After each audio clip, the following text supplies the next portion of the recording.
we have to bring the championship right here in this place.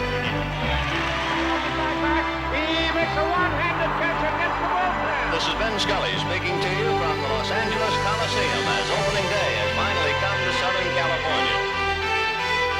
The Cinderella team of the National League, and it had to be the Dodgers. High fly ball to right field. She is gone!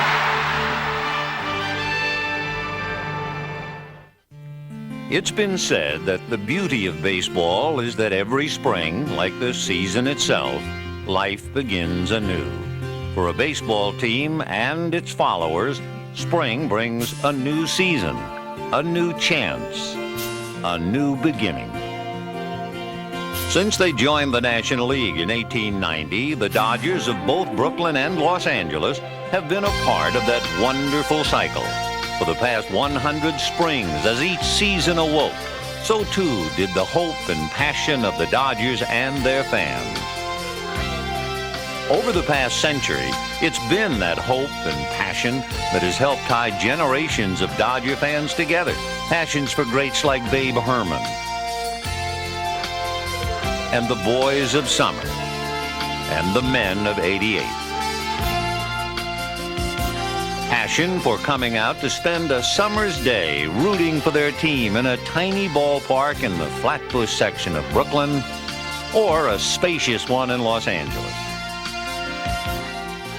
Passion for listening to a couple of redheads by the name of Barber and Scully paint a picture of words when they couldn't be there. Passion for the winners, and yes, even passion for the losers. For as we read in The Boys of Summer, you may glory in a team triumphant, but you fall in love with a team in defeat. That's the way it's been for the Dodgers and their fans, a 100-year romance that's held up through the good times and the bad. In the beginning, they came from across the sea, knowing little or nothing about our culture. From places like Palermo and Oslo and Dublin, they came to start a new life. Soon these immigrants became Americans, and like most Americans, they came to love baseball, especially in Brooklyn, and then later on in Los Angeles too. For them, the Dodgers were a unifying force. 100 years is a long time. A lot has happened since 1890, and in many ways, the Dodgers have even been a mirror of the times.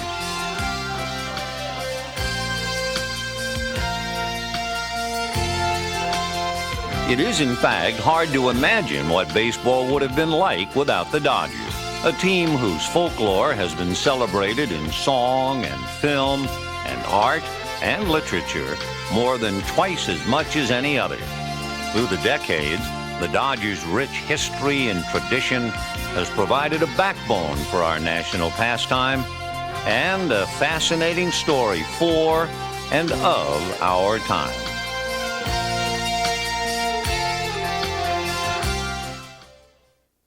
History tells us that story actually began in 1849, when baseball was first played in Brooklyn. The early clubs were amateurs, but their very existence eventually led to the formation of Brooklyn's first professional team. The Brooklyn Dodgers came about in the early 1880s. Two men by the name of Byrne and Doyle were the owners, and in 1883 they hired a young man to sell peanuts and scorecards. And his name was Charlie Ebbets, and they played in the American Association until the final year, 1889, when they won the pennant. And then the following year, 1890, they joined the National League.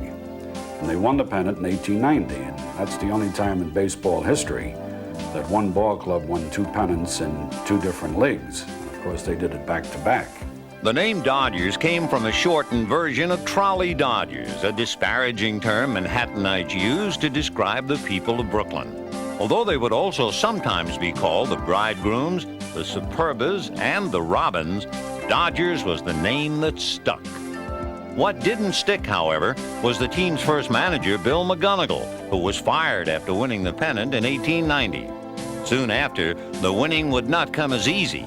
But that didn't discourage the fans, who by decade's end regularly filled Washington Park, a wooden stadium which had become the team's home in 1898. The arrival of Ned Hanlon from Baltimore in 1899 saw the Brooks fortunes mirror their steady rise in popularity. Led by Joe Kelly and several of Hanlon's other ex-Baltimore stars, like Hall of Famer Wee Willie Keeler, Brooklyn won 2 pennants in Hanlon's first 2 seasons. But soon, Hanlon would lose his magic, and Brooklyn would go on to struggle for the next decade and a half. There were, however, some bright spots, like having the National League's most valuable player, Jake Daubert, who won the Chalmers Award in 1912. But the biggest news came on April 9, 1913, when Charlie Ebbets, who by now had gained control of the club, unveiled a 25,000-seat concrete stadium he modestly named Ebbets Field. A year later, Ebbets hired manager Wilbert Robinson, and Uncle Robbie, as he was affectionately known, would go on to manage the Dodgers for 16 seasons. Robbie's career overlapped those of several Dodger greats, like pitcher Nap Rucker and Hall of Famer Zach Wheat, who Branch Rickey would later claim was the best outfielder the Dodgers ever had. But as good as Wheat was, Dodger fans still favored a fiery outfielder by the name of Casey Stengel. Led by Wheat's talent and Stengel's heart, Robbie's Dodgers made it to their first World Series in 1916, where they lost to pitcher Babe Ruth and the Red Sox in 5 games. 4 years later, in 1920, the Dodgers made it back to the series. This time, despite the legendary spitballer Burley Grimes, the Dodgers lost to the Cleveland Indians in a series which is now remembered for the Dodgers' Clarence Mitchell hitting into the only unassisted triple play in series history.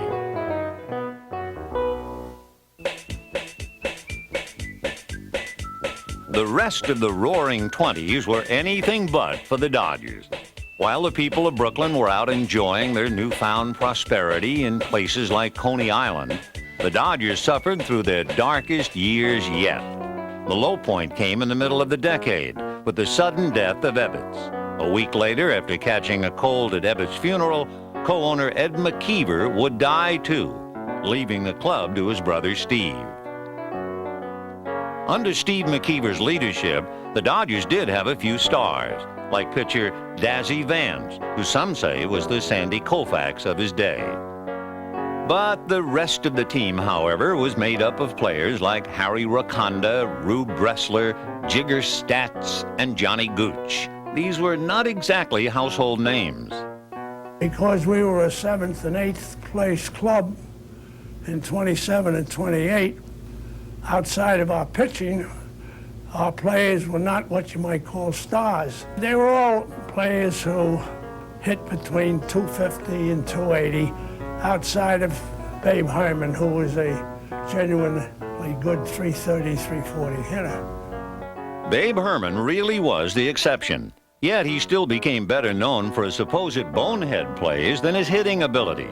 In actuality, Herman's undeserved reputation was just a product of the times, and he, the unwilling symbol of a team which had come to be known as the Daffiness Boys. In those days, you got to realize that the Dodgers were the poor club of New York. They had the Giants with McGraw there, and the Yankees with Babe Ruth and those guys. So we were naturally the poor club in New York, and they made fun of us. With good reason. In the early part of the 1930s, the Dodgers sailed along in the second division with a record that was about as poor as the rest of the country. Uncle Robbie had left after the 31 season, and in 1934, the team hired Casey Stengel to manage. I'm going through these workouts in pretty good shape.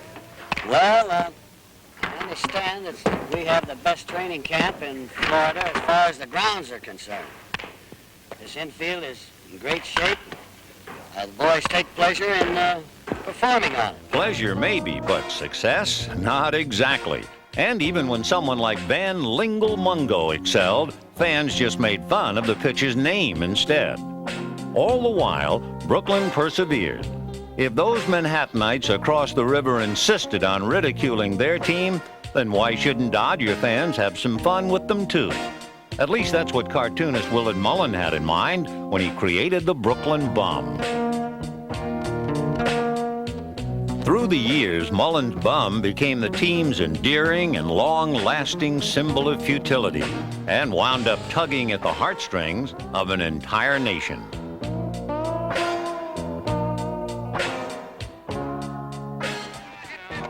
Fans, however, will only take so much losing. And as the 30s neared an end, the Dodgers were nearly bankrupt. Change, though, would come with the arrival of general manager Larry MacPhail.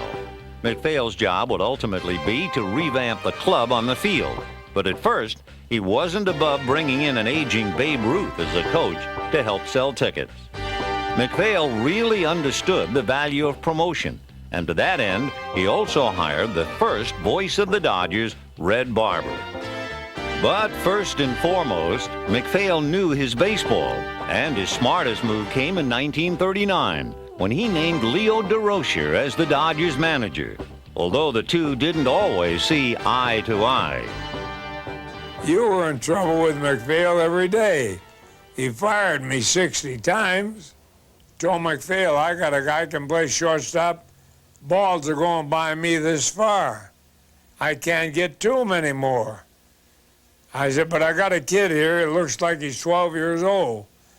But if I polish him up, he's a diamond in the rough, and he is some player. He says, you play him and you're fired. Well, I said, I'm going to play him. You're fired.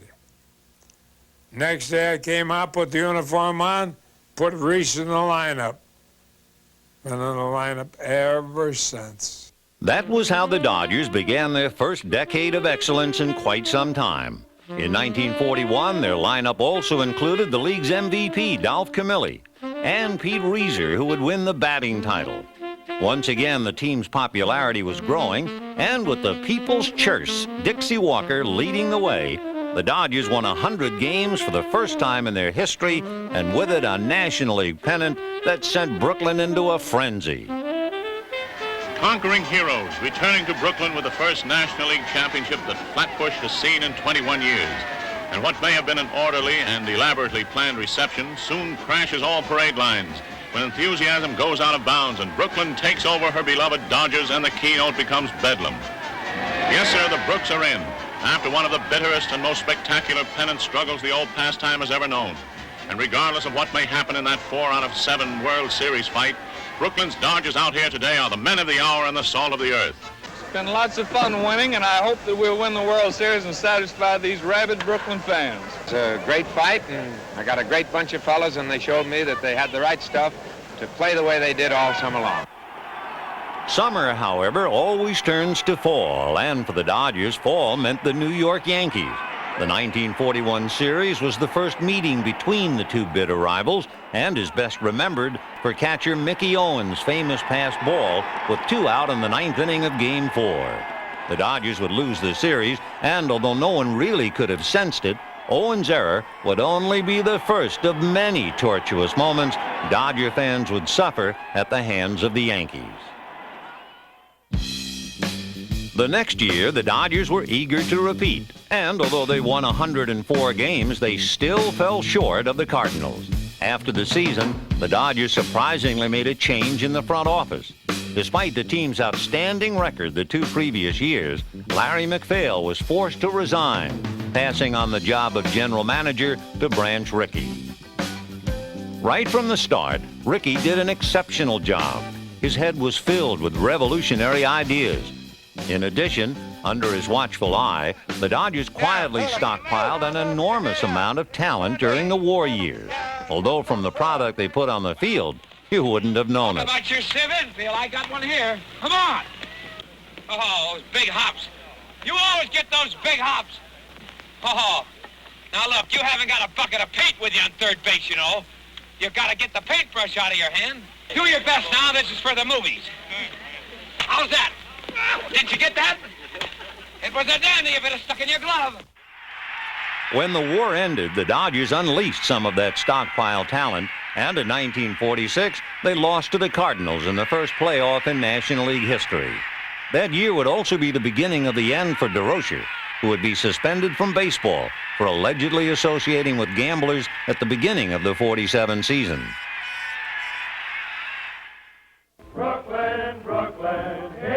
Baseball in Brooklyn really began to define itself during the late '40s. The war was over, and the fans streamed into Ebbets Field in record numbers. There, they didn't just cheer for the Dodgers, they also lived, loved, and died for the Dodgers.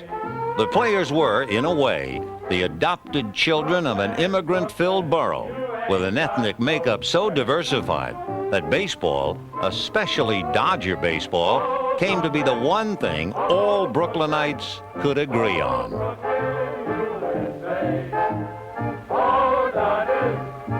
The people of Brooklyn certainly had other ways to occupy their time, but to them, nothing could compare with a day that was spent watching or listening to the Dodgers. The Dodgers were Brooklyn's team, and no other was ever idolized by their fans as deeply and fervently as they were. Hey, did you see what happened yesterday? We was playing St. Louis, and it's 3-all going into the third inning. When they feed Dixie Walker a fast one. On the inside.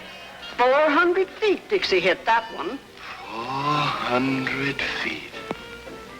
And the umpire calls it a foul ball. Follow the Dodgers. Follow the Dodgers around. The infield, the outfield, the catcher and the fellow on the mound.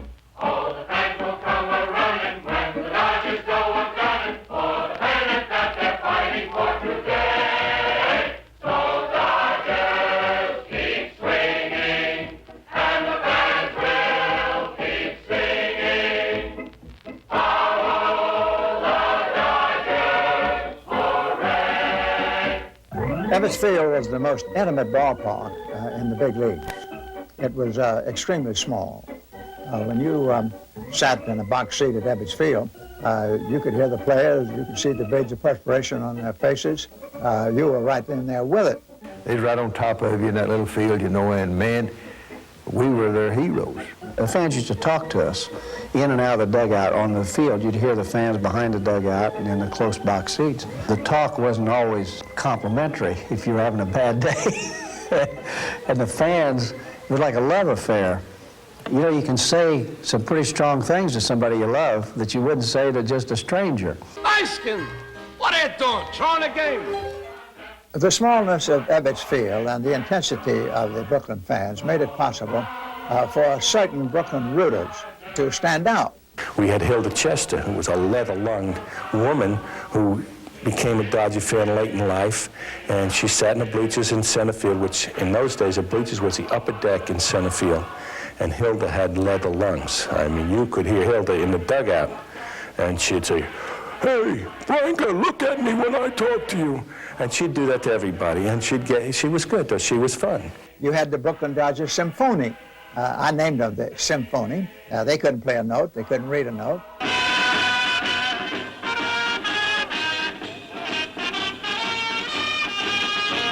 The thing that they had more than anything else was their bass drum. And they used to wait for the opposition. When someone struck out or made an out and started walking back, it got to be a little game. So they go, da-dun, da-dun, da-dun, da-dun, and they'd wait. And the fellow would start walking around. He'd go to sit down. Nope, he wouldn't sit down. He'd go take a drink of water. He'd go back to sit down. No, he wouldn't sit down. But the Brooklyn Dodgers Symphony, they never missed him. When he did finally sit on the dugout, bang, they sat him down. When you walked down the street in Brooklyn, you didn't need a radio because everybody had the game tuned on and was listening to Red Barber. Gabby Higbee, the strong-arm right-hander, is DeRocher's choice this afternoon in another one of these tough tussles in baseball's bitterest rivalry, the New York Giants over at Ebbets Field. Higbee, right-hander, wears number 13, comes down on the outside for ball one. Radio was dominant. And of course, you could go any place in Brooklyn, but you couldn't get out of the sound of a ball game. His next one's right through there for a call second strike. People had the radios on. Portables on the beach at Coney Island. Sure, you could not get out of the sound of the Brooklyn broadcast. And it's swung on and missed for strike 3, and it's another K in the scorebook. Higbee, right-hander, wears number 13. Just one more run, that's all they needed. And they had it on third base. It's the most terrible thing I ever heard of. Well, they can still win the next one. They gotta win. They gotta! Winning without the suspended DeRozier would prove to be routine for Ricky's Dodgers in '47. That spring, he hired Bert Schotten to replace Leo. And despite his unusual way of dressing, Schotten kept the Dodgers on a winning track. Of course, the arrival of Jackie Robinson helped a great deal. As the Major League's first black ball player of the modern era, Jackie had come to the Dodgers at the beginning of the '47 season and brought with him an aggressive brand of play that saw him win baseball's first Rookie of the Year award. Brooklyn fans embraced Robinson for what he stood for and the manner in which he went about showing it. His determination and skill helped the Dodgers to win their first pennant since '41, and that led to another chance in the World Series and another crack at the New York Yankees. The '47 series would be the first of 6 times the Yanks and Dodgers would face each other over the next 10 years. It went the full 7 games, and to this day is best remembered for 2 plays that both went the Dodgers' way. The first came in the 4th game, when Yankee pitcher Bill Bevan's attempt at the first ever series no-hitter fell apart with 2 out in the bottom of the 9th, the result of Cookie Lavagetto's remarkable pinch hit.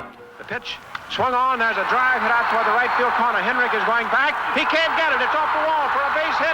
Here comes the tying run, and here comes the winning run.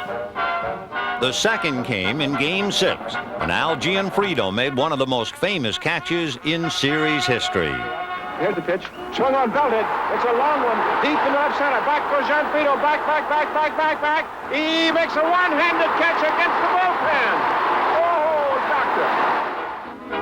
Despite the Twin heroics, the Dodgers still lost the series, falling 5-2 in the finale.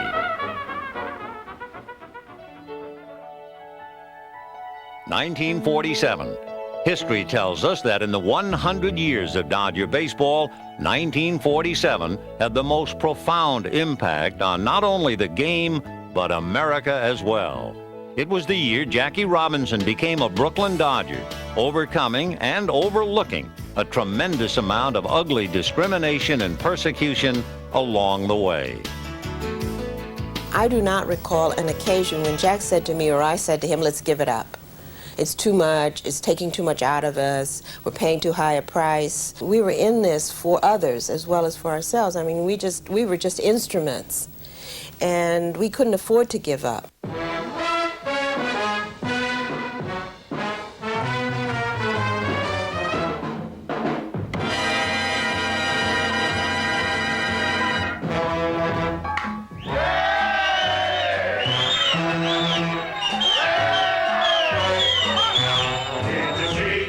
Robinson hit that ball. It went zooming across the left field wall. Yeah, boy. Yes, Jackie hit that ball. The Brooklyn fan is eternally hopeful. He wants this ball player to do well so the Dodgers can do well. And if Robinson could do well, that was just fine. And once Robinson demonstrated his ability, and once he started dancing down off first base, and my goodness, Ebbets Field went wild. He was drawing into baseball fans by the millions. I mean, spring training, if we played any club, I can guarantee that we had to have ground rules because the fans would be overflowing into the outfield. But it's a natural fact when Jackie comes What to a bat. competitor Jackie was. Sam Jones threw at him and hit him.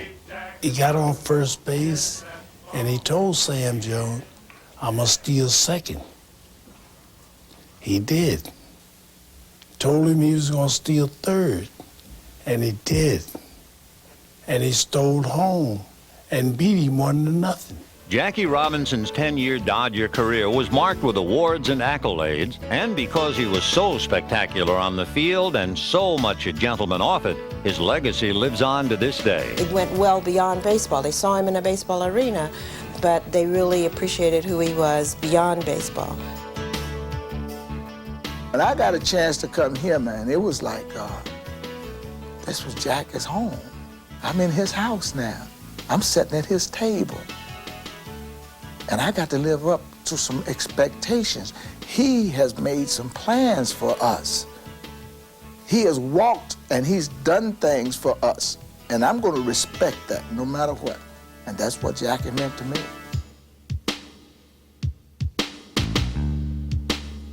I am very proud that I played with Jackie Robinson. Very proud.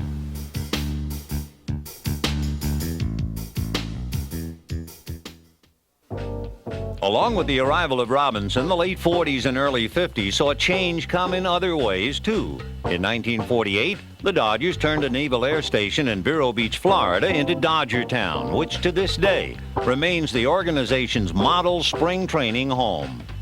Around the same time, television also played a role in the changing face of Brooklyn Dodger baseball. By the beginning of the decade, the Dodgers were New York's #1 attraction over the airwaves. So much so that even a TV star could become as well known as the Dodger players. Happy Felton and his Knothole Gang, direct from Ebbets Field in Brooklyn. Our idea here, we bring in the kids to meet the stars of the baseball diamond. They're heroes. They come in and meet them or try it out with them. Catch on? Now let's go on out there, run out in the outfield. I'll tell you what we do. Knock a couple on the ground to them, will you, Duke, please? And here we go. Bill Bombolo, Staten Island. Whoop, okay. New Dorp High School, thank you. Thank Duke. Thank the rest of them here. All right. Thank you, boys. Let's get them today, huh? Thank you, Tommy. Thank you, Duke. Fine. There's your man waiting for you down here. I think the reason he picked Gene Hermansky to talk to is because he's from Jersey. Is that right? Right. Now, listen, I want you to explain to me about that giant uniform. What's the idea? See, it's like this. We don't get our pick over in Irvington. We just get a uniform, see? Well, you're forgiving. They haven't, in Brooklyn's place, they haven't got no Dodgers on uniform at all. They just got the Cards, the Cubs, and the Giants. Oh, we'll have to take care of that. Now, what do you want to... We hope you enjoy it. In the meantime, I'll be seeing you pretty good. Anytime you want something right, try a Baby Ruth. Goodbye now. On the field, the Burt Shotton-led Dodgers found themselves well on their way towards becoming the National League's most dominant team. In 1949, Brooklyn outlasted the rival St. Louis Cardinals by a single game, although the Dodgers' happiness would soon end in a 5-game World Series loss to the Yankees. 49 would turn out to be the first of 3 straight seasons with down-to-the-wire pennant races. The Dodgers were playing exciting baseball, led by several new stars, like Roy Campanella, who had become the team's starting catcher in 1948. Campanella's arrival also enabled the Dodgers to move Gil Hodges out from behind the plate to first base. Hodges turned out to be a pillar of strength at his new position, knocking in more than 100 runs 7 seasons in a row, beginning in 1949. Campy and Hodges were joined by the Scoonge, Carl Furillo, slick fielding third baseman Billy Cox, veteran outfielder Andy Pafko, and a young but talented Duke Snider to form the most powerful lineup in the league. By 1951, that lineup was managed by Charlie Dressen, who had replaced Shotton shortly after Walter O'Malley had gained control of the team from Branch Rickey. Hiring Dressen turned out to be a brilliant move, at least at first. With Charlie at the helm, the Dodgers raced out to a big lead in August over the second-place Giants. Then, everything fell apart. The Giants came from way back to force the legendary playoff of 1951. 3 games, which can now be whittled down to 5 immortal words by Russ Hodges. A single swing of the bat by Bobby Thompson, and 1 Ralph Branca pitch. Branca pitches. Bobby Thompson takes a strike call on the inside corner. People forget that Ralph Branca not only relieved on Sunday, he also relieved Saturday, relieved Sunday, pitched 2 innings, pitched Monday and went 8 innings, had Tuesday off, and I was back in the bullpen to pitch on Wednesday.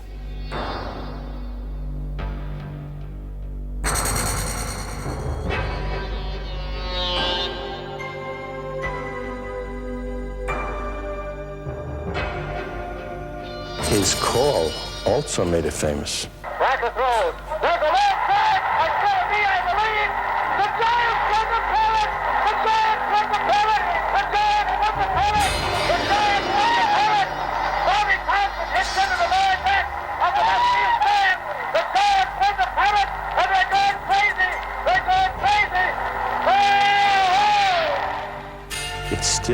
game, and it's still only one day of your life. It's 1 year of your life. I mean, we should have won the pennant, and we didn't.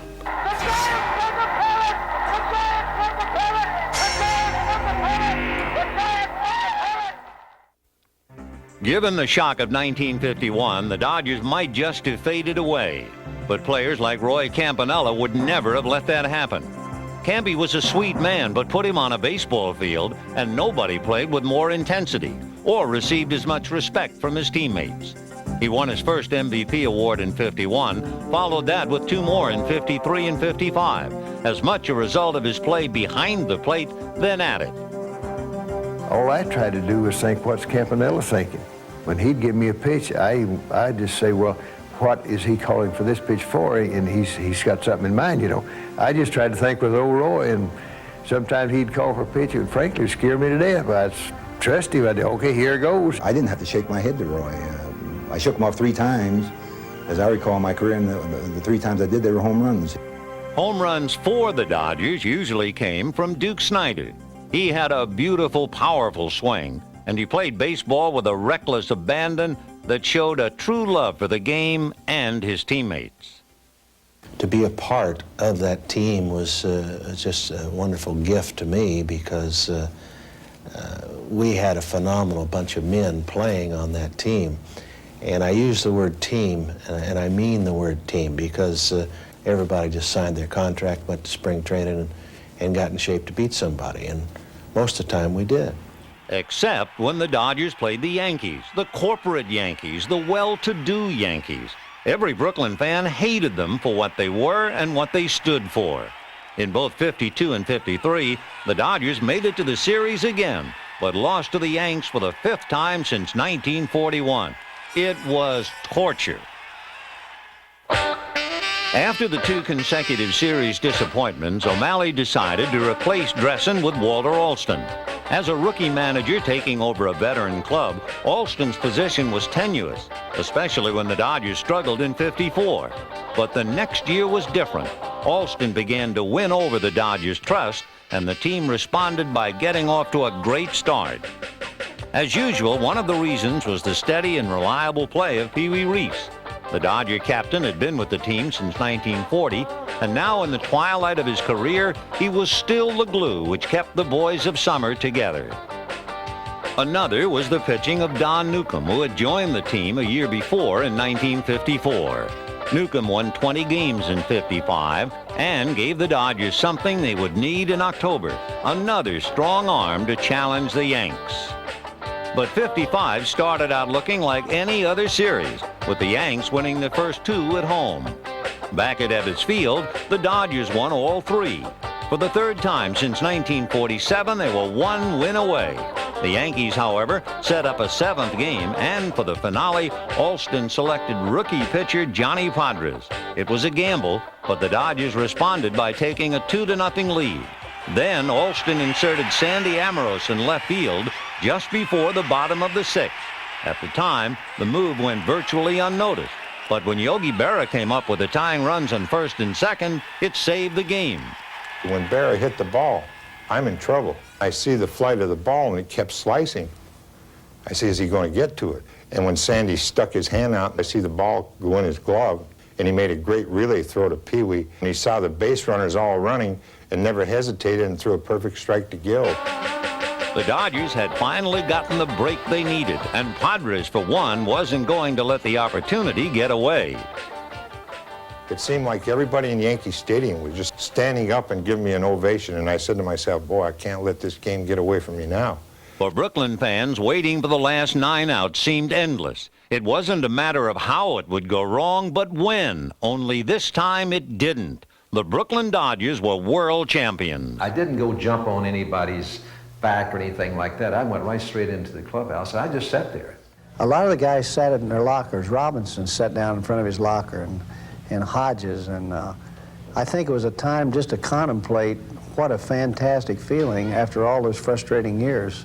And I think we all sort of looked at each other and says, hey, we finally did it. And once it sunk in that we were world champions, why, then we just let it go. Johnny brought the crown to Ebbets Field at last. No more wait till next year. Now next year is past. Casey's mighty men struck out. You could hear old Brooklyn shout. Johnny Padres has a halo around his head. I could kiss him. Johnny Padres has a halo around his head. Pinch me, I'm dreaming. These were the best of times for the boys of summer. They had reached the pinnacle. Throughout the mid-50s, the Dodgers really were one big, happy family. And like most other families, they too took home movies. In this case, courtesy of Carl Erskine.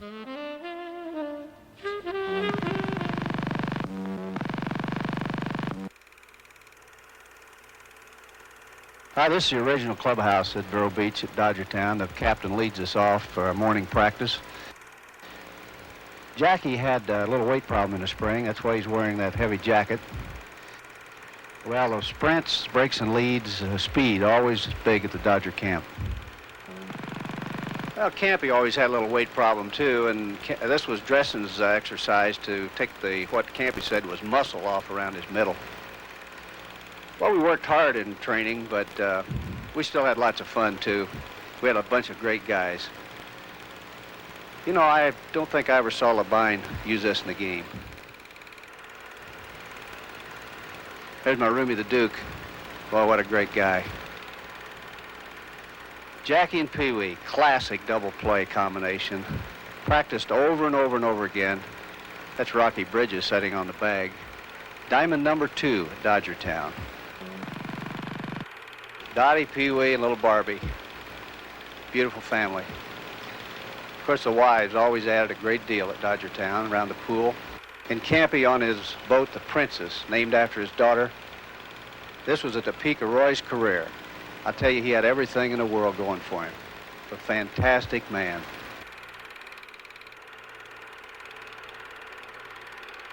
Well, we had a lot of great times, and this is sort of my look back on those great Dodger years.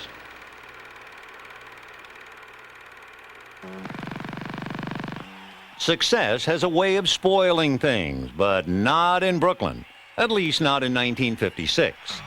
The Dodgers followed their first World Championship with another pennant and another trip to the World Series. This time, however, the Yankees beat them in yet another 7-game series. By now, many of the boys of summer were in the autumn of their careers, including Jackie Robinson, who chose to retire rather than accept a trade to the Giants just before the '57 season. If Robinson's departure signaled the unraveling of an era, what happened a season later would mark its end. For a few years now, there had been rumblings about the Dodgers leaving Brooklyn, or at least in Ebbets Field, that everyone acknowledged was becoming too small and antiquated. Then, too, Brooklyn itself was going through rough times, with both businesses and people leaving the borough. In 1958, it all came to a head. I think in some ways the problem was the area around Ebbets Field was holding constant. It wasn't changing, while everything else was. The people were going to Long Island, they were moving to Westchester and Connecticut, and they were moving to New Jersey. And of course, after the Second World War, with the construction of highways and the building of suburbs and such, many, many more people owned cars and relied on that for transportation.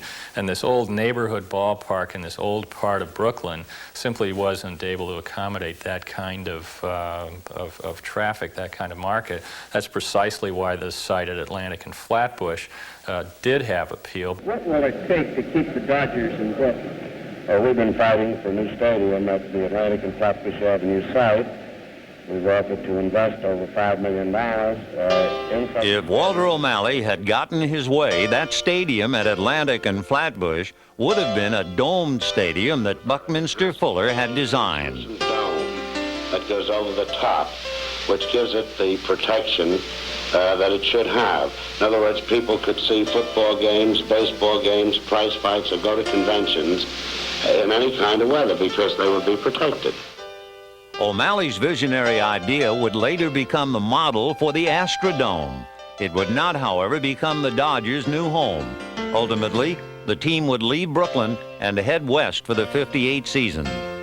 The stockholders and directors of the Brooklyn Baseball Club have today met and unanimously agreed that the necessary steps be taken to draft the Los Angeles territory.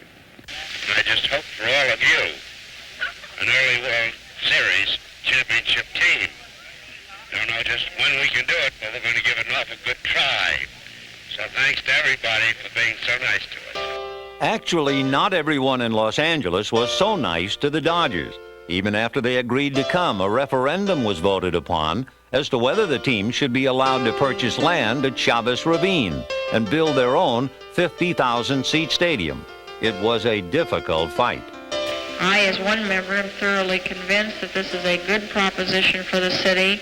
Means much business, means many jobs, and the fact that Mr. O'Malley will build a $10 to $15 million stadium. It was a controversial period, and we had to win our battles, and anything that's good is worth fighting for. Eventually, the battle was won. The referendum was passed. Walter O'Malley would get to fulfill his dream and build a stadium that would soon become a showcase for all of baseball. What's the news I've been waiting to hear? It's wonderful. Now Los Angeles is major league in every sense of the word. I'm certain that our citizens join me in expressing appreciation to Walter O'Malley for his show of confidence in Los Angeles and its future.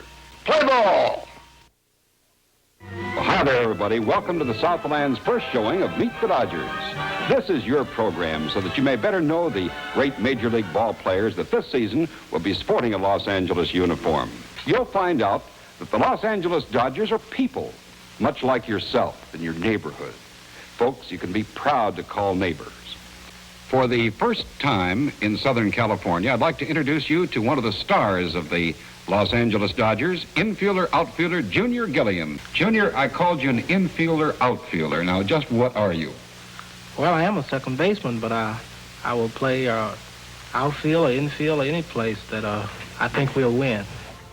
But before the Dodgers would play a game in Los Angeles, tragedy would strike the team when Roy Campanella was paralyzed in a car accident. Although Campy would never play again, he would remain with the team as a consultant and a constant source of inspiration. The spring of '58 was strange for the Dodgers. When it ended, they would head west instead of north, and the B on top of their caps would be replaced by an LA. Campanella's injury made it even more difficult.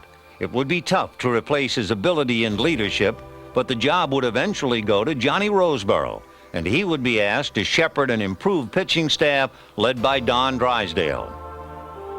The biggest change of all, however, would come off the field. For most of the Dodgers, Los Angeles was so different from Brooklyn, it might just as well have been in another country. Then there were the West Coast fans. They were sure different than the ones back east. But I remember being in the dugout, looking up one time, seeing two gentlemen, and they were different parts of the stadium. They were barbecuing. I mean, it was a picnic to them, you know. And I remember them. Well, that wasn't that bad, you know. I mean, but their backs were to the game.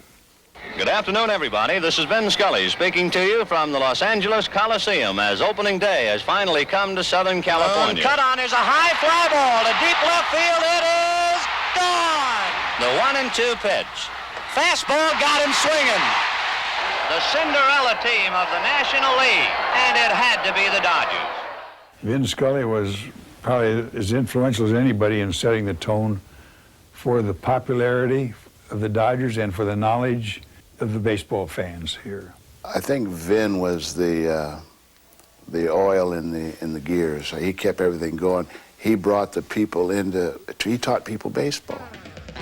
Whether the fans came to see or be seen, at least they came. More than 78,000 showed up on opening day, and the numbers continued to grow even as the Dodgers slipped in the standings. The move west was cited as one reason for the team's demise, but another might have been the Coliseum itself. Built for the Olympics in 1932, the layout wasn't all that conducive to baseball. The left field fence at the Coliseum was 250 feet. And I didn't care for that, and it was a funny year. Most everybody that was with the Dodgers and had been with them and was with them after that through those years, they just kind of liked to forget. But '59, that was a different story. It sure was. For one thing, the Dodgers got used to the oddities the Coliseum presented. Wally Moon, for instance, was the first to take advantage of the short left field wall with high slicing flies that were quickly dubbed moonshots as the Dodgers got off to a surprisingly good start in '59. That, however, took a back seat on the night of May 7th when Roy Campanella was honored in an emotional and stirring ceremony at the Coliseum before 93,000 points of light. Perhaps the most beautiful and dramatic moment in the history of sport. Let there be a prayer for every light. And wherever you are, maybe you, in silent tribute to Campanella, can also say a prayer for his well-being. It would have been a lot to expect the rest of the '59 season to be as dramatic as Campy's night, but in the end it was, with the Dodgers sweeping a two-game playoff with the Braves to win the pennant. In just his second year in Los Angeles, Walter O'Malley had a winner.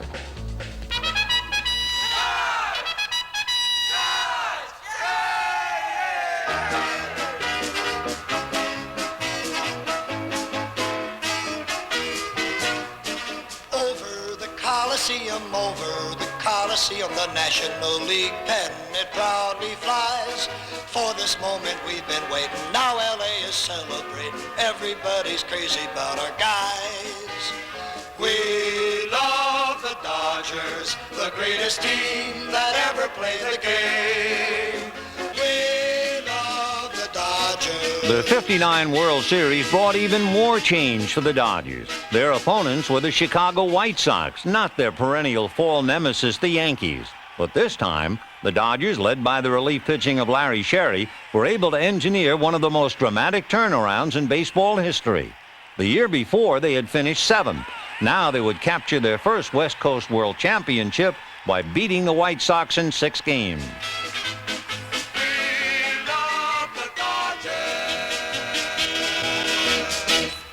It would be the only championship for the Dodgers in the Coliseum. The unusual ballpark had served its purpose. Now, the Dodgers were ready for their new home. The date of Dodger Stadium's formal christening was April 10, 1962, and the city celebrated the opening of its new baseball palace with appropriate flair. Walter O'Malley had good reason to be excited, too. His dream stadium was finally a reality. It was the most gorgeous place to play baseball I'd ever been in. And I used to come to the ballpark at 3 o'clock and sit on the very top, and you're looking straight down at the ball field, and you got all that beautiful scenery out there. I just loved it. I thought it was great. A great stadium should have a great team, and by 1962, that's what general manager Buzzy Bavasi had assembled. Unlike Dodger teams in the past, this group didn't have to beat you with the long ball. They could win games with speed and steady defense, and a pitching staff that had no equal. '62 would be the first of Sandy Koufax's 5 straight superhuman years, but even he couldn't match Don Drysdale that year. Drysdale won the league's Cy Young Award by winning 25 games, living up to his well-deserved reputation as one of the toughest pitchers in baseball. Drysdale was intimidating. Drysdale gave you a very hard 0 for 4. Koufax gave you a comfortable 0 for 4. Drysdale would come up under your chin, come out here, and he threw from the side. He wouldn't shave on days he was pitching, and he was mean. In 1962, the Dodgers had more than great pitching. Tommy Davis had an exceptional year, leading the major leagues with 230 base hits and a Dodger record 153 RBIs. That number should tell you something about the amount of times people like Maury Wills got on base. Wills was the consummate leadoff hitter, especially in the early 60s. My role was to win ball games. I had a lot of responsibility. So I had to get on base, steal the base, score a run somehow. And then we'd get one and come in and tell Sandy, okay, there's your run. And we win the game 1-0. Wills not only stole games, he also set a major league record for stealing bases in '62 with 104. Yet almost incredibly, with Wills, Davis, and Drysdale all having career years, the Dodgers still lost the pennant to the Giants in a 3-game playoff. The next year, though, Koufax won 25 games, And with the best pitcher in baseball on the mound for the entire year, the Dodgers won the pennant going away. Mr. Koufax was outstanding, Mr. Drysdale was outstanding, Mr. Padres and Mr. Perinoski was outstanding, and Mr. Koufax came back. Nobody could stop us that year. And by the time we hit the Yankees, we were at our peak. Everything was just going well. That might be a bit of an understatement. Undaunted in the den of their ancestors' darkest days, the Los Angeles Dodgers walked all over the Yankees, unleashing their phenomenal pitching staff on a disbelieving bunch of New Yorkers to sweep the World Series in 4 games. They ran across probably 4 of the finest pitch ball games in the history of World Series play. Drysdale probably pitched the outstanding game in this series when he beat him 1-0 in the 3rd game. And then Sandy come back and beat Whitey Ford 2-1 in the 4th game. We got the base hit at the right time, and we made the everyday routine play in the field. But to sweep him, it'd be almost unheard of. In sweeping the Yanks, the Dodgers had in one way exacted revenge for their Brooklyn brethren, and in another, established their own identity. By now, some of the players were even taking advantage of the Hollywood surroundings, although they were smart enough to keep their day jobs.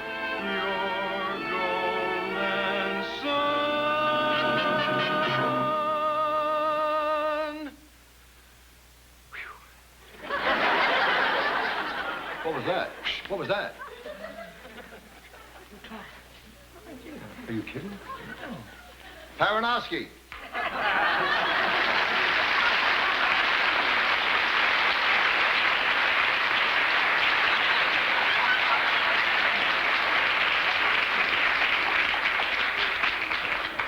Another big one Don couldn't finish. Will shine for me.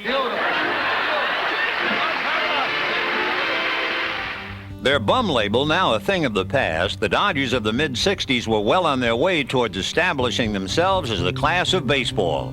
'64 might not have gone their way, but led by Willie Davis a year later, the Dodgers were back on top again. Koufax won the 2nd of his 3 Cy Young Awards by winning 26 games and striking out a record 382 batters.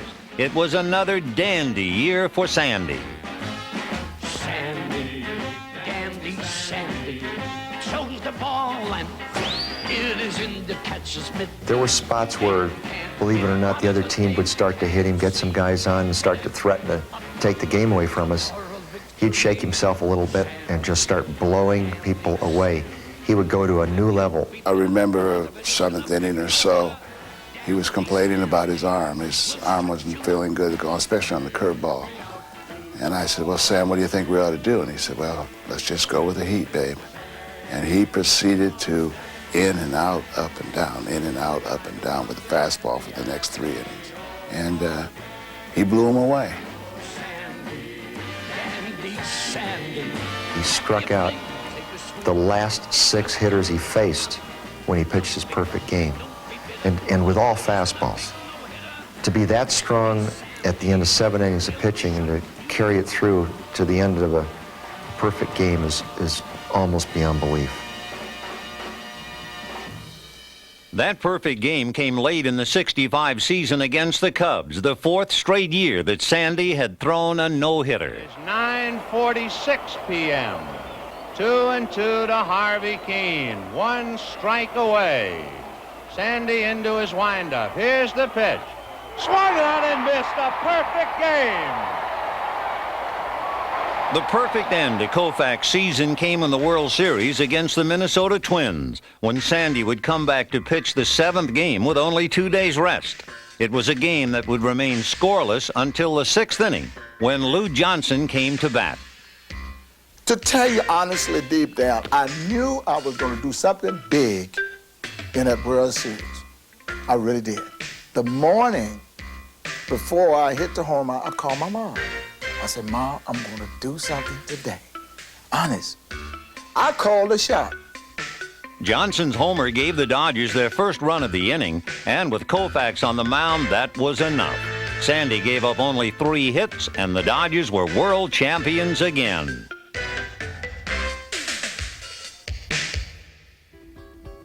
The Dodgers did get to the series again the next year, but the Baltimore Orioles swept them in 4 games. And after the season, Dodger fortunes went from bad to worse. Sandy Koufax decided that pitching in constant pain was too much to take, so he abruptly called an end to his brilliant career. I could possibly be a year too soon, and I could possibly not be. I don't regret 1 minute of the last 12 years, but I think I would regret 1 year that was too many. Koufax's departure spelled trouble for the Dodgers, and they knew it. I didn't know Koufax was going to retire at the end of that year. I didn't know that Tommy Davis would be traded. I didn't know Maury Wills was going to be traded. So I thought that we could come back in '67 and do it again. But the minute I heard Koufax retired, I knew we weren't going to win the pennant the next season. In fact, the Dodgers wouldn't win another pennant until 1974, their longest dry spell since 1941. There was, however, a terrific individual performance during that span. Don Drysdale's record-setting 58 consecutive scoreless inning streak in 1968. The 1-2 pitch to Pena. Swung on a ground ball wide of third. It's Boyer who has the chance. He's done it. A year later, Drysdale would retire, and soon the last links to the great teams of the 60s would follow. First baseman Wes Parker hung up his 8-time Gold Glove in 1972, and 14-year Dodger Willie Davis would leave in '73, the holder of numerous LA team hitting records. Off the field, there was change, too. Walter O'Malley had run the Dodgers since 1950, and in 1970, he turned over the team's presidency to his son, Peter, who has since guided the Dodgers to a remarkable record of 7 division titles, 5 National League pennants, and 2 world championships in just over 20 years.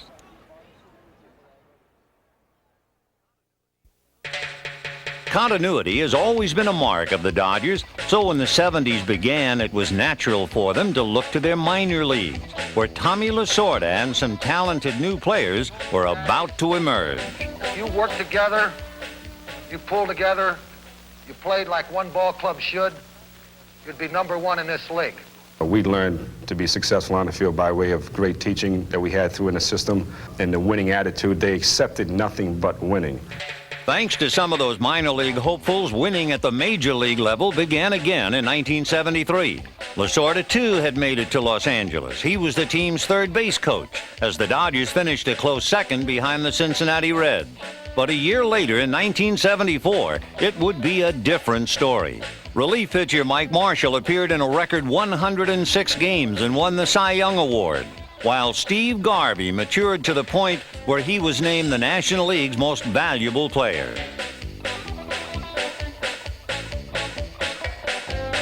The team that general manager Al Campanis had assembled went on to win the National League pennant, although they would eventually lose to the powerful Oakland A's in the World Series.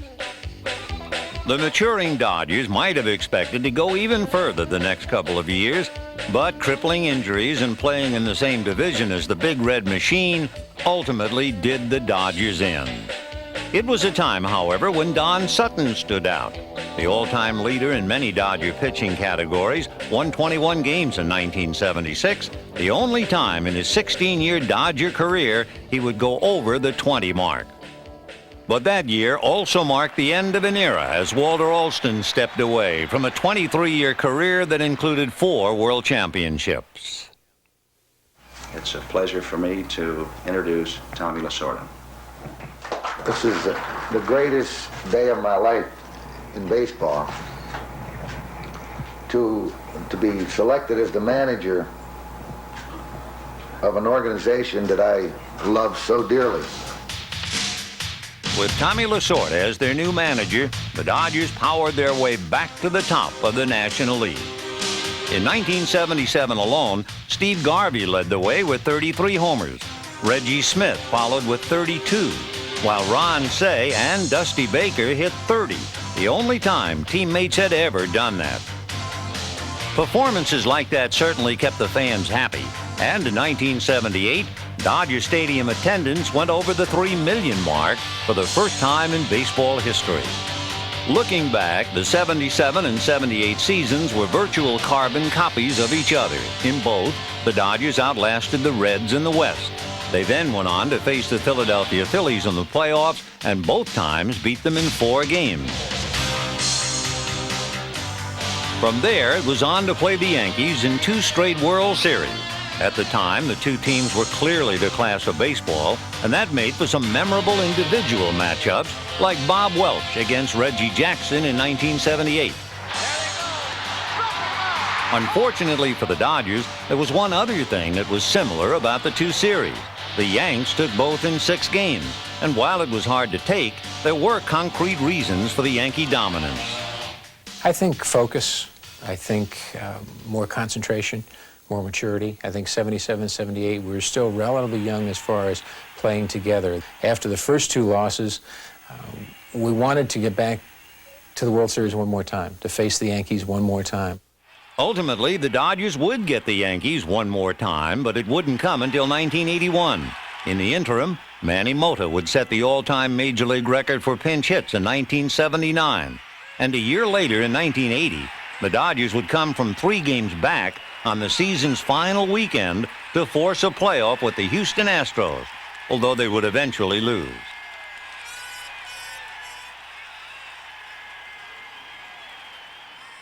Every successful team can point to the one year it came of age, and for this veteran group of Dodgers, 1981 was that year. Ironically, it took a player with much less experience to help them achieve their goal. For Los Angeles, number 34, Fernando Valenzuela.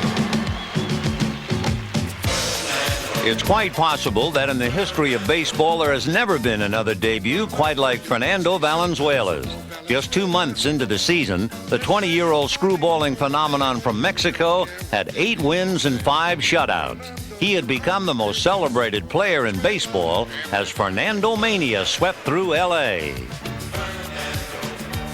We have a Spanish-speaking population that was just waiting for somebody like that to come along. I think Fernando gave a tremendous amount of pride and respect, to the Hispanics of LA, because they came out every time we pitched. Everywhere you wanted, people asked you about Fernando Valenzuela. They wanted to know what he eats for dinner. They wanted to know everything. What time does he get to the ballpark? What kind of car does he drive? And just being a small part of it is something that I can take with me and cherish, and I know that it was it's something that I'll always remember as really a terrific time in my life. While one chapter in Dodger history was just beginning in 1981, another was about to come to an end. Although they didn't know it at the time, 81 would be the last of 8 straight years the team's celebrated infield of Say and Russell and Lopes and Garvey would play together. It had been a great run. Even with Fernando and the infield, the 1981 Dodgers will best be remembered for their refusal to give in to the pressure of an expanded postseason. In the first series against Houston, we lost the first 2 ball games. We came back to win our division. Then we went against Montreal. We had our backs up against the wall, down 2-1 up there in Montreal. We came back and won 2 ball games there. A fly ball to Andre Dawson, and deep. Dawson to the track, Dawson to the wall. It's gone! Home run by Rick Monday, and the Dodgers go wild. The Dodger comebacks continued in the World Series when they rallied from 2 games down against the Yankees to win their 4th World Championship in Los Angeles. 2-2 to Say.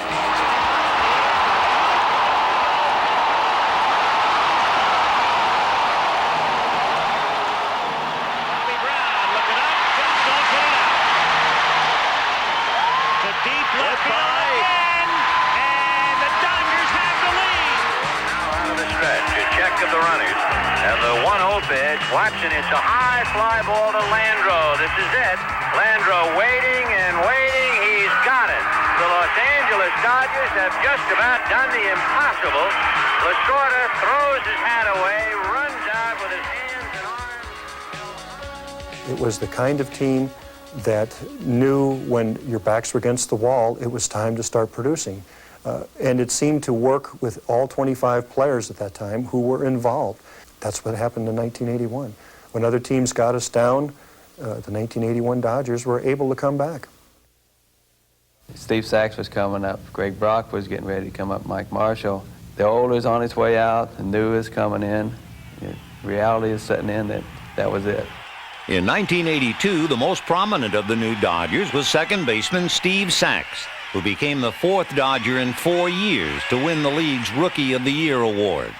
But the Dodgers would ultimately lose their chance at repeating when the San Francisco Giants beat them on the final day of the season with the help of a home run by Joe Morgan. Morgan's homer not only beat the Dodgers, it also poured more fuel on baseball's most intense rivalry. The emotions the Dodger-Giant rivalry generated were pretty much cut and dried. If you loved the Dodgers, you hated the Giants. It was simple, it was deep, and it went way back through the years. The rivalry started between McGraw and Robinson back around 1920, but there was a genuine rivalry between the people in New York and the people in Brooklyn. They didn't care for one another and showed it in any way they could. The rivalry intensified in 1934 after a remark by Giant manager Bill Terry. We had a series in Brooklyn that they beat us at the time, near the end of the season, and one of our writers asked him about our Brooklyn club, and he said, "Brooklyn club, are they still in the league?" The manager here in the National League that made a crack a few years ago about where the Brooklyn club... In the 40s, Leo Durocher became the central figure on both sides of the rivalry when he was fired by the Dodgers in 1948 and signed with the Giants. Is welcomed by Secretary Eddie Brannick into the fold of the New York Giants in one of the most surprising moves in baseball history. We did not dislike the Giant players per se. They did not like the Giants. I didn't even like the colors orange and black because that was the Giant colors. In fact, when Halloween comes, I'm not too happy about Halloween because that's Halloween's colors. When both teams moved west, the rivalry continued, even to the point where Danny Kaye sung about it. D. I say D-O, D-O-D, D-O-D-G, D-O-D-G-E-R-S, team, team, team, team. They had to delay the opening of the World Series until the Dodgers and the Giants decided their very personal rivalry in a playoff. And we defy the J-I, J-I-N, J-I-N-T, J-I-N-T-S, Giants! We would smile at each other, but we didn't mean it at all. We knew we were going to go into one of the biggest battles that we ever had. And then, of course, the Marichal incident really made the Dodger-Giant rivalry that much more explosive. If the Giant-Dodger rivalry isn't as intense as it once was, I hate to see it when it was really intense because it's something that's always been there, and believe me, I think it's still going strong.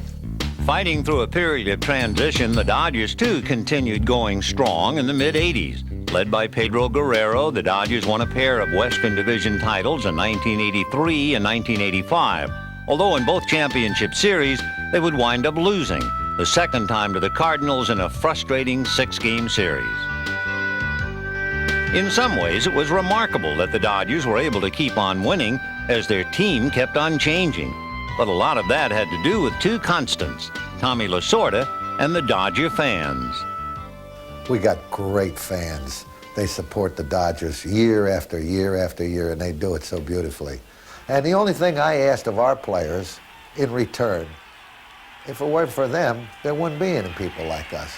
So look up in the stands every once in a while and say, hey, thank you. And the only thing that you can do is give them everything that you got. Play your heart out for them. So when they leave the ballpark, whether you win or lose, they'll say, boy, those guys really put forth all the effort that they have. That's what it's all about. In 1988, the Dodgers certainly paid back their fans. Using a mixture of both recent acquisitions and reliable veterans, new general manager Fred Clare had assembled yet another Dodger team with a never-say-die attitude. Leading the way was Kirk Gibson, who was named the team's first National League Most Valuable Player since 1974, and Cy Young Award winner Orel Hershiser, who in September embarked on a successful mission to pass Don Drysdale's record of 58 consecutive scoreless innings. Hershiser ready, and the 1-2 pitch is swung on, a fly ball to right.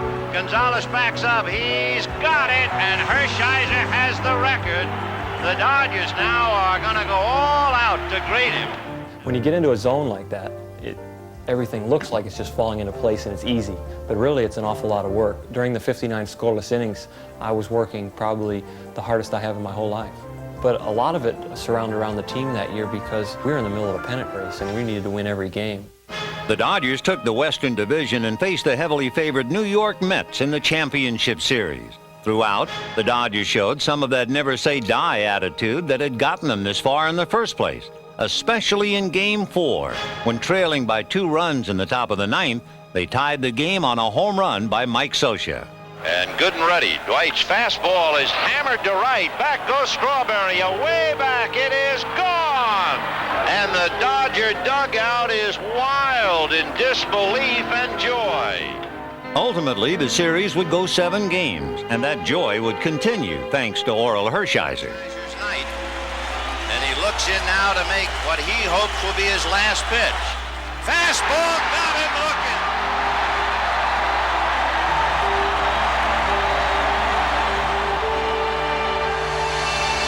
The Dodgers had beaten the odds once, but now appearing in the 18th World Series in franchise history, they would have to do it again against the powerful Oakland A's. Looking back, although you do need 4 games to win a series, the Dodgers really put the A's away with a single swing of the bat. Trailing 4-3, 2 outs, bottom of the 9th of the first game, an injured Kirk Gibson would engineer the single most dramatic swing in the 100-year history of the Dodgers. And look who's coming up. They were afraid I was embarrassing myself. But I was locked in and I was ready for the competition, and I felt that I was an equal at that time. When I put myself on that field with the other people who were healthy, I said, okay, I'm equal to you. And when I got to 3-2, I stepped out of the batter's box and made Eckersley step off the rubber. And I said to myself, what Mel Didier, one of our scouts, said, if you get him 3-2 in a pressure game, partner, as sure as I'm standing here breathing, he's going to throw you a 3-2 backdoor slider. High fly ball into right field. She is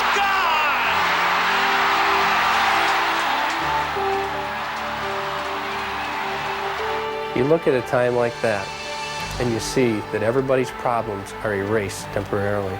Not one Dodger fan, not one person in L.A. was thinking about any problems. We were all happy. In a year that has been so improbable, the impossible has happened.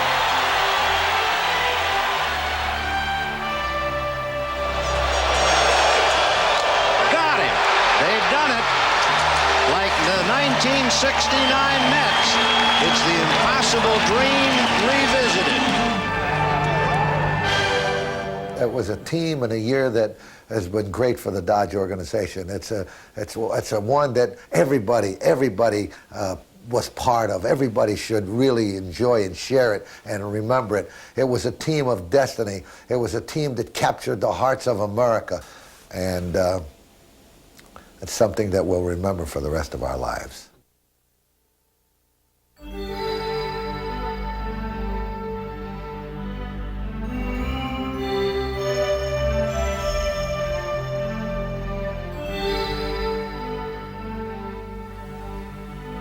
It's been a long journey these 100 years, from Washington Park to Ebbets Field to the Coliseum to Dodger Stadium.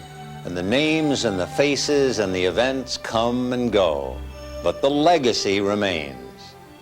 A legacy that leaves behind a picture in the mind's eye of a whiter-than-white jersey with Dodgers across the front in brilliant blue.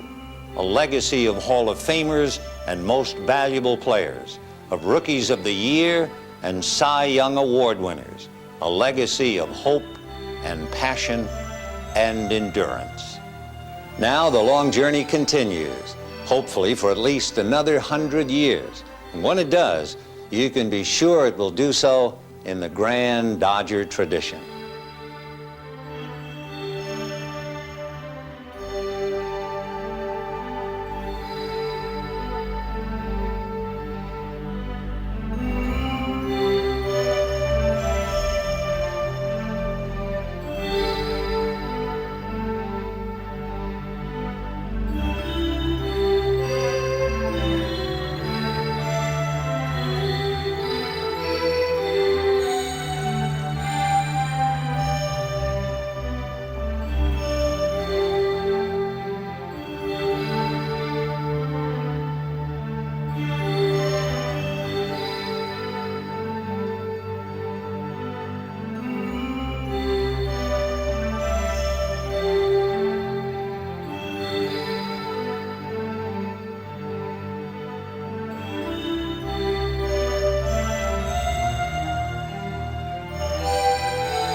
This has been a Black Canyon production.